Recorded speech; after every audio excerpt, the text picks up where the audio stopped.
Susie Mendelson at Susie's Stevia Bakes and More. I've been making Mandel bread, the delicious Jewish cookie, for years, using recipes from way back. Recently, I do low carb, using almond flour and pure stevia extract. Turns out Mandel is the German word for almonds. Almond flour had been used for centuries. Let's bake. It's an easy recipe. I like to say easy to bake and easy to eat. Start with 3 cups of almond flour in a large bowl. I like a 10-inch diameter bowl. And we're doing the dry ingredients first. Here's the almond flour. Here's 2 teaspoons of baking powder. I developed this recipe a few years ago. And next is a little bit of salt. This time I'm using Himalayan salt. You can use whatever salt you want. It's a 1/4 teaspoon. This is a low carb recipe. Even with the 2 tablespoons of sugar I'm going to add. And I make a smiley face with these dry ingredients to help me remember that I got everything in. Got to concentrate when you bake.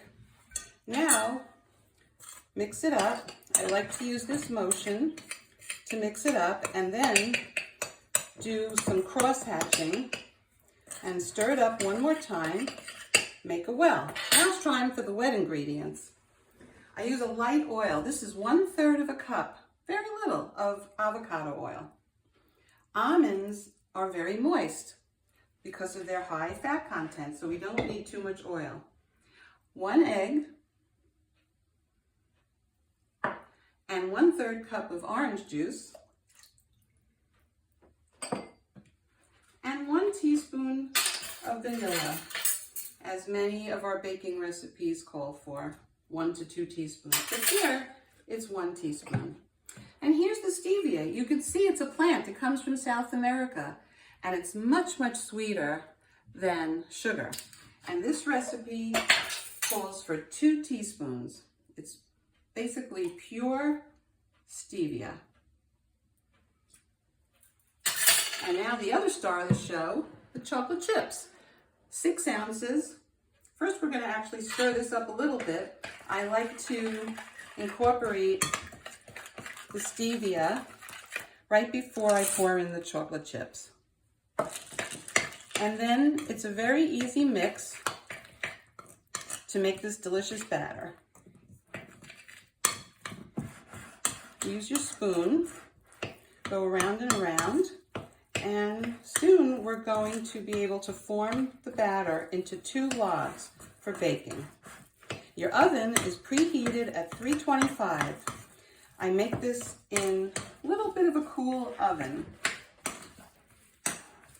Now it's virtually all blended together, and you can use your hands, but I like to get on the gloves and use the spatula. This is a great tool to just finish the mixing and create 2 logs.